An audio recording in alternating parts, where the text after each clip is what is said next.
Jesus sê, julle moet mekaar lief hê. As ek raad julle lief het, so baie. Moet julle mekaar ook lief hê. As julle mekaar lief het, sal almal weet dat julle my disippels is. Amen. Goeiedag en baie welkom. Ons is in week 4 van 7 en ek dink jy sal met my saamstem dat die reeks wat ons mee besig is, Sinsoekers, 'n redelike uitdaging is. Op alle fronte, die tekste is moeilik, die vrae is moeilik. Die vrae lei tot selfontdekking wat ons partykeer nie so baie van hou nie. Daar's dinge van onsself en oor die manier hoe ons dink oor God wat so 'n bietjie krap aan die manier wat ons graag sou wou en ek voel dit in my eie lyf en daarom dink ek juist is hierdie 'n reeks vir ons so 'n goeie, dis 'n goeie reeks op 'n goeie tyd en ons hoop regtig dat jy ook vanoggend saam met my sal geniet. Die tema vanoggend is onderskeiding en ek dink dit is een van daardies wat ons sou help om so 'n klein bietjie van die groter prentjie van Sinsoekers onder die blad te kry. Maar ek wil graag saam met jou bid. My naam is Dion en as jy van ver af kyk, baie welkom. Ek is een van die leraars by Helderberg gemeente en dit is sommer vir ons lekker om jou op so 'n platform te ontmoet. Kom ons bid saam. Here God, baie dankie dat ons kan weet, Here, dat U saam met ons is, dat U vir ons uitstap en dankie dat U vir ons goed is. Ons bid dit in Jesus naam. Amen. Ek wil sommer direk begin en vir jou te sê dat jou tyd is min. Jou tyd hardloop uit. Jou kans om 'n groot, impakvolle, betekenisvolle verandering in jou lewe in 2026 te maak, hardloop letterlik by die minuut uit. Die vensterperiode vir nuwe gewoontes en rituele en innoverende idees rondom jou geloof en hoe jou familie funksioneer is letterlik besig om kleiner te word by die minuut. Soos iemand nou die dag vir my sê, dit voel vir hulle asof hierdie jaar al reeds op sy rug is. En ek het bietjie daaroor nagedink, toe besef ek dat daar is letterlik net 5 maande van hierdie jaar oor. As jy saam met my gaan, sal jy verstaan wat ek sê. Januarie is verby, Februarie is op sy rug, Maart beplan jy vir Paasnaweek, April hou jy Paasnaweek. OK, slegte nuus, Mei maand moet jy werk, Junie beplan jy Julie vakansie, Julie hou jy vakansie, jammer om te hoor, maar Augustus moet jy werk. Oktober begin jy met beplanning vir 2027. September is dit, ek het dit verkeerd, maar ek weet, lente in September, Oktober beplan jy vir 2027. November hou jy net afsluitings by al die restaurante hier om en by Stellenbosch. En in Desember wonder jy wat het nou net hier gebeur. En daar het jy dit, jou maand, jou jaar is verby. Wat as ek vir jou sê dat die besluite en die keuses wat jy gaan uitoefen oor hierdie volgende 5 maande gaan jou innerlike vreugde, jou blydskap, jou happiness bepaal. Wat as ek vir jou sê, die keuses wat jy as mens gaan uitoefen oor die loop van die volgende paar maande, gaan 'n beduidende impak hê op die blydskap, op die volume van die lag in jou huis, op die manier hoe jy sekere situasies wat oor jou pad gaan kom, gaan hanteer. Jou keuses gaan jou blydskap en jou geluk bepaal. Jou keuses gaan 'n impak hê op jou huwelik. Dit gaan die blydskap van jou huwelik, die blydskap wat daar is en die vreugde en die vrede wat daar is in jou verhouding met jou kinders, jou dogter, jou seun, jou ouers, jou vriende, jou kollegas, dit gaan die deurslaggewende rol speel op jou blydskap. Is jou keuses. Nou, ongelukkig en ironies genoeg is so baie van ons baie goed met groot keuses. Ons is opgelei, ons is geleerd, ons is oorgehaal om die groot keuses van die lewe reg te kry en ons kry dit met groot suksesse reg, maar so baie keer sukkel ons met die deurgaanse, deurlopende klein besluite wat ons moet maak. Ons is opgewasse vir die grootes. Dit is amper asof as daar 'n groote kom, dan is ons onmiddellike reaksie, hierdie ding is my kos. Ek is hiervoor opgelei. Hierdie ding gaan ek doen. Ek gaan dit uit die bolpak uitslaan. maar oor die klein deurgaanse, klein besluite van die lewe, struikel en val ons en ons los dit vir kans, of soos in Afrikaans, of in Engels, we lose it up for chance. Ons kyk maar wat gaan gebeur. Ek sien in die werkplek, as ons vir so 'n oomblik oor die werkplek praat, dan is daar nie plek vir foute by die werkplek nie. Daar is nie plekke vir 'n mistrap nie. Ons kan nie bekostig om 'n fout te maak nie. So elke groot besluit is belangrik en dit is Stephen Covey wat op 'n stadium hierdie ding gesê het, en ek wil dit graag vir jou lees. Hy het in een van sy boeke het hy gesê, the key is not to prioritize what is on our schedule, but to schedule our priorities. En ek dink, jy sal met my saamstem, dat die oomblik as jy dit hoor, dan hoor jy voel eintlik die gewig van die belangrikheid van die vermoë om goeie keuses te maak. Dis amper asof die gewig van keuses ewe skielik op jou skouers is en jy's amper soos 'n bokser wat daar in die hoek van die kruit staan met jou span wat jou opprep, regmaak vir die volgende ronde groot besluite wat na jou kant toe kom. Sien, in die werkplek het ons baie keer modelle en analises en forecasting en 'n klomp goed wat ons gebruik om sinvolle goeie besluite te kan neem. Ons, net om 'n paar te noem, ek dink jy sal my saamstem dat in die besigheidswêreld met groot besluite doen ons due diligence. Ons maak seker dat ons elke hoek en cranny van hierdie besluit, van die persoon met wie ons die besluit maak tot die personeel, ons maak seker dat ons huiswerk gedoen het. Ons doen SWOT-analises om die bedreigings op hierdie nuwe besluit wat ons maak, seker te maak dat ons verstaan die bedreigings, ons verstaan die sterkpunte, die swakpunte, die geleenthede wat in hierdie ding opgevat is. As ons miskien nog 'n bietjie verder dink, Pareto model gebruik ons om klein keuses. Ons gebruik sy 80-20 analise waar ons sê maar 20%, hierdie besluit is 'n klein besluit. Ons wil klein besluite maak wat 'n groot impak het en dan gebruik ons Pareto model om seker te maak dat daai keuses wat ons uitoefen die regtes is. Miskien as ons so 'n bietjie dink oor ons maatskappy en ons dink, maar weet jy wat, daar's 'n klomp besluite wat ons in die verlede geneem het, wat nie meer so relevant is met die visie en die kultuur en die struktuur van ons huidige maatskappy nie, dan gaan ons en ons gebruik die force field model. Ons gaan sê, watter dinge kan ons leer uit die verlede en hoe kan hierdie besluite aangepas word vir 'n nuwe konteks en 'n nuwe era en 'n nuwe jaar? Miskien is dit nodig dat ons so bietjie as personeel in ons werksplek bietjie met mekaar op 'n positiewe manier in stryd kom. So 'n bietjie positiewe konflik veroorsaak wat ons kan vorentoe vat om ons uit sekere probleme uit te lig en dan sal ons Patrick Leone se werk gebruik. So daar's baie modelle, ons kan forecast, ons kan analiseer. Daar's 'n klomp dinge wat ons gebruik om besluite te neem. Nou kom Paulus en hy skryf 'n brief aan mense wat kenners is op die gebied van besluitneming.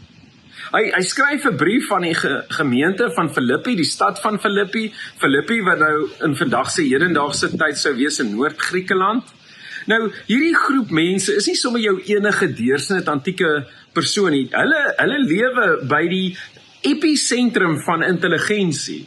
Hierdie mense is die mense wat as te ware die Griekse filosofie in hulle hande gehad het. Hulle is die mense wat die Romeinse militêre strategiese denke op die lappe gebring het. Hierdie is mense wat die wêreld verander het. En Filippi was die strategiese hoofkantoor van die Romeinse ryk.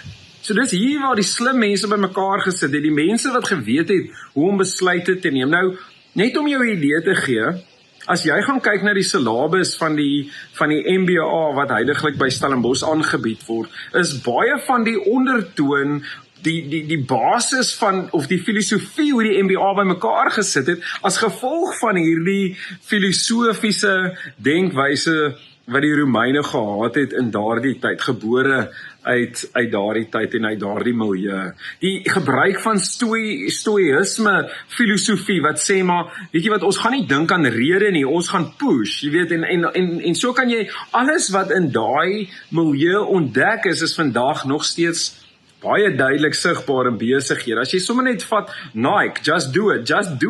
Nike het nie opgekom met dit nie, die Romeine het. wat gebore is uit stoïsisme uit, wat gesê het, maar as ons mense oorlog toestuur, moet hulle 'n sekere mindset hê, hulle moet 'n sekere denkwyse volg, waarvan ons gesê het, daar's geen motivering nie, daar's geen dink aan wat môre kom nie, dit is net gaan en gaan doen dit. Het jy dit al ooit gehoor? Just do it. Dink jy Nike het daarmee opgekom? Nee, Nike die god van oorlog, wat kom uit die Griekse metodologie uit, weer eens uit dieselfde area uit.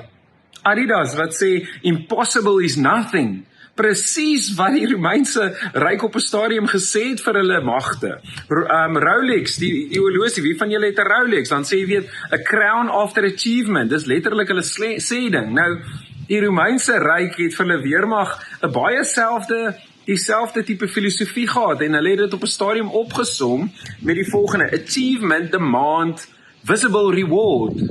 Klink dit bekend? So, wat ek probeer sê is, en wat jy moet hoor is dat die mense aan wie Paulus hier skryf, is nie somme net jou Jan Jap, run of the mills tipe van mens nie. Hierdie mense is intelligente mense, wat weet hoe om regte besluite te neem. Hulle is hoogs suksesvol. Hulle weet hoe om te wen, hulle weet hoe om te verower, en hulle weet hoe om te leer. En nou kom Paulus, en hy begin rondkyk na hulle, en hy sien maar, julle het al hierdie wonderlike goed, maar hier's 'n klomp dinge wat missing is. Hier's 'n klomp dinge wat kortval. Onder julle ontbreek daar vreugde. Hier ontbreek 'n klomp dinge. Ek sien so gereeld as ek en jy baie goed met die strategiese beplanning. Ons slat dit uit die park uit as dit saak maak vir groot besluite, maar dit is die deurlopende, daaglikse, mikrobesluite in die alledaagse dag wat ons mis. En dit is wat Paulus op die tafel wil sit. As ek en jy gaan saamlees nou uit Filippense uit, dan lees ons uit die boek van vreugde, die Bybelse boek van vreugde. Ironies genoeg is dit geskryf deur iemand wat in die tronk sit met geen keuses nie. En dan voer hy hierdie keuse uit om nog steeds gelukkig te wees en vreugdevol te wees. Maar weer eens die ironie. Nou net interessant, Paulus word nie so erg geblok of gestop deur Filippi nie. Dis maar een van min stede wat hom eintlik nie wou doodmaak of hom wou stop nie. So dis nogal 'n interessantheid. Ons weet dat Lydia en die tronkbestuurder kom tot bekering. Daar's 'n klomp mense wat hom volg. So, en jy gaan nou hoor ook in die teks, daar's 'n klomp mense met wie hy in goeie verhouding staan. So Paulus skryf en hy het eintlik 'n goeie verstaansraamwerk met hierdie mense, en ek het nogals gewonder, hoekom is dit dat hulle hom nie wil vervolg of hom wil stop nie? Is dit omdat, hulle nie dink hy's 'n bedreiging nie? Of is dit omdat hulle miskien so 'n bietjie in die spieël gekyk het, soos wat ek en jy miskien moet doen? Miskien het hierdie super intelligente mense in die spieël gekyk en gesê, weet jy wat, iets van wat Paulus sê maak 100% vir ons sin. Die vraag wat Paulus op die tafel sit vir jou vandag, is wie is jy besig om te word? Watter persoon is jy besig om te word deur die keuses wat jy uitoefen? As ons nou gaan lees, en ons gaan saam lees uit Filippense 3 uit, dan wil ek jy moet, as jy genoeg tyd het, kan jy die video stop en jy kan self lees, maar ek wil jy moet vir 'n oomblik in die skoene klim van die eerste ontvanger. En die eerste ontvanger was suksesvol, so jy gaan jouself moet verbeel dat jy suksesvol is, en dat jy 'n goeie besluitnemer is. En dan kom jy een oggend by die werk, en dan is daar vir jou hierdie boodskap wat iemand vir jou gelos het. So kom ons lees saam, Filippense 1, vers 3 tot 11.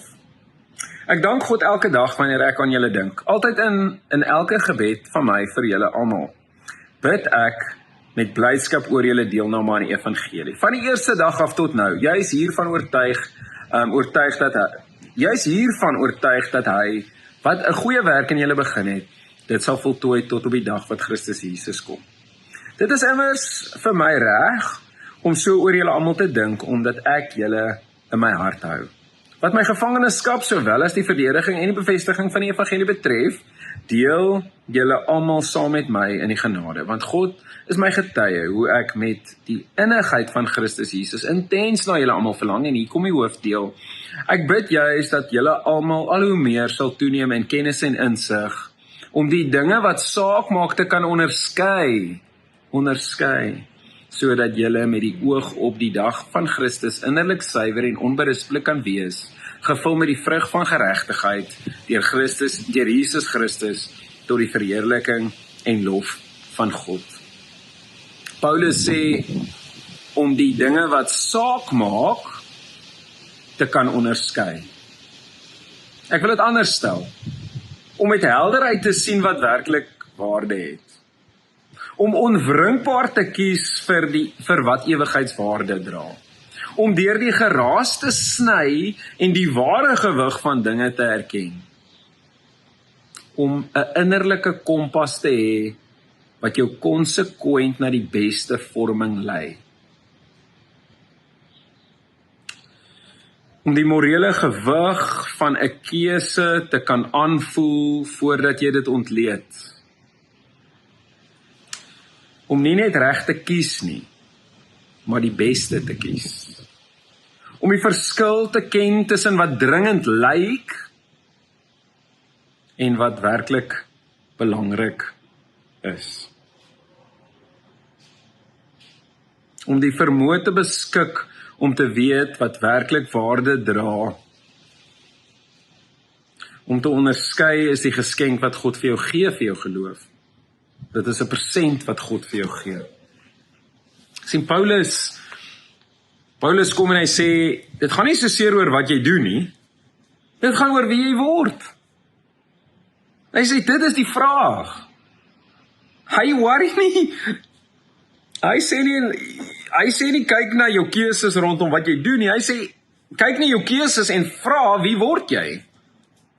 Dallas Willard, en baie van julle sal Dallas Willard ken, want Breda was by ons gemeente en Breda het ook 'n groot rol in my lewe gespeel en hy het my bekend gestel aan Dallas Willard. Maar Dallas Willard het op 'n stadium oor onderskeiding geskryf toe sê, the most important thing in life is not what you do, it is who you become. Ek wil hê jy moet so 'n bietjie daaroor dink.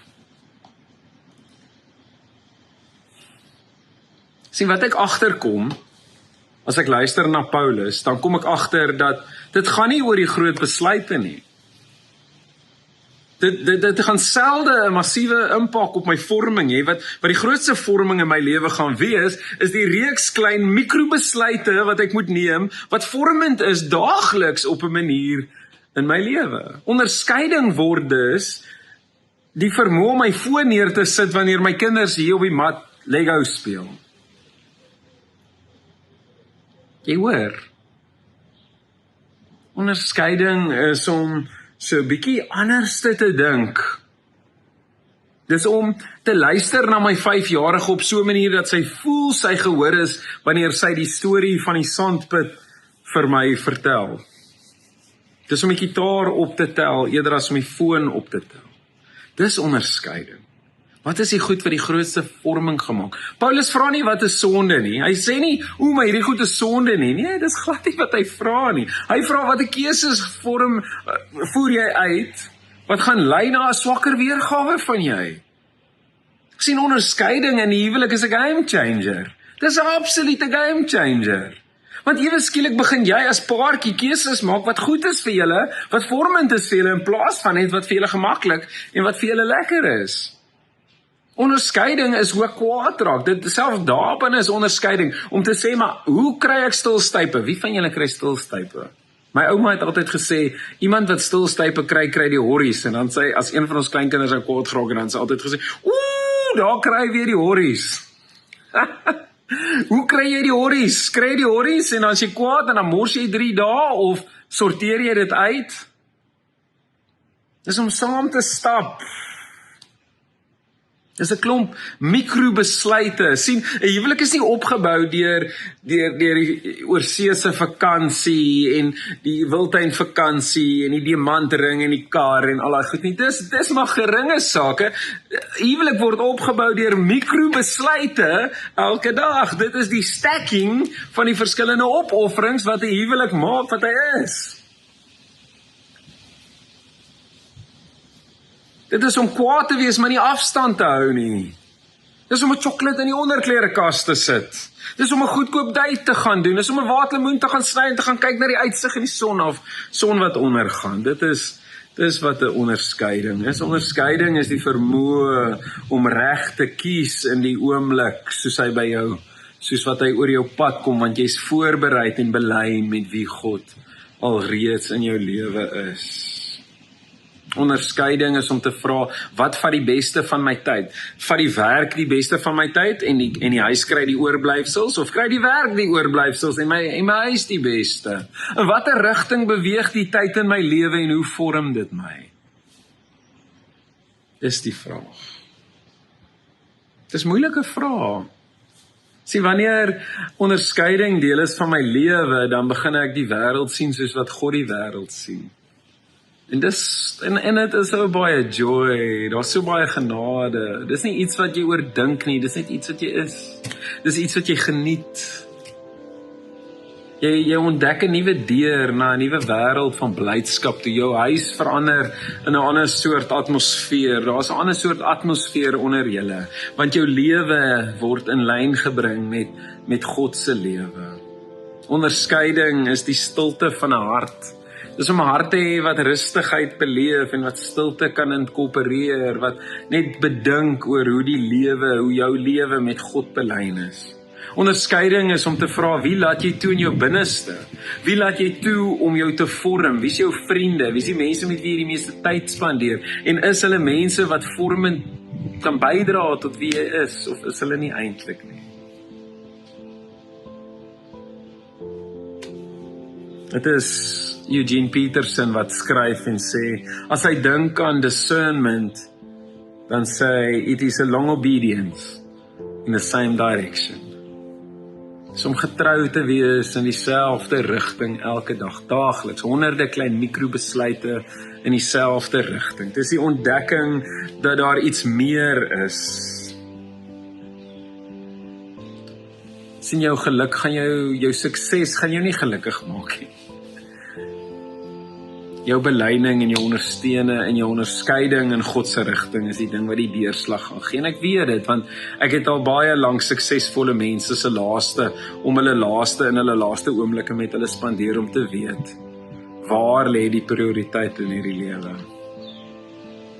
Miskien is die belangrikste ding wat ek in 'n week doen, nie hierdie voorbereiding of hierdie preek nie, of die sukses, of die rugby, of die wat ook al ek mee besig is nie. Miskien is die belangrikste ding wat ek kan doen, is om met my 5-jarige 'n koffie te gaan drink, en bietjie met haar te gesels, en met haar te speel, en haar te sien vir wie sy is. 'n Klomp klein reeks besluite wat ek saam met haar neem, sodat ons saam kan onderskei oor die goedheid en die blydskap wat daar vir ons is. Dis jou keuse, watter besluite gaan jy maak oor die volgende 5 maande, om regtig 'n huis te hê wat vol blydskap is. Blydskap kom nie in 'n dag nie.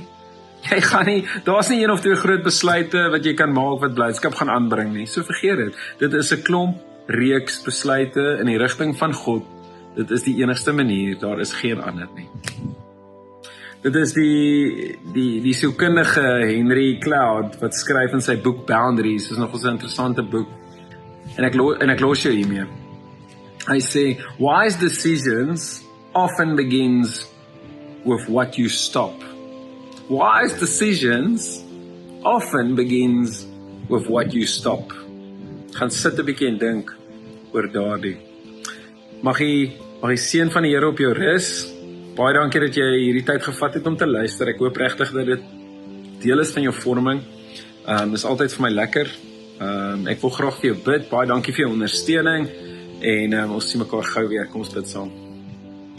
Here God, ons sê vir U baie dankie dat U hier is en dat U vir ons die voorreg gee om te kan onderskei wat is werklik belangrik. Dankie dat U so goed is vir ons. Ek wil bid vir elkeen wat hierdie video uitsending kyk. Ek wil vra dat U hulle sal vasdruk, dat U hulle sal vashou, dat U hulle sal lief hê. En nogmaals dankie vir die voorreg, Here, wat ons het om saam as 'n geloofsgemeenskap sonder verdrukking en sonder een of ander plan van iemand om ons te stop, Here. Dankie dat ons hierdie kan doen. Ek wil bid vir elkeen wat miskien deur moeilike waters navigeer en ek wil vra, Here, dat U hulle sal vashou. Ek bid dit in Jesus naam. Amen.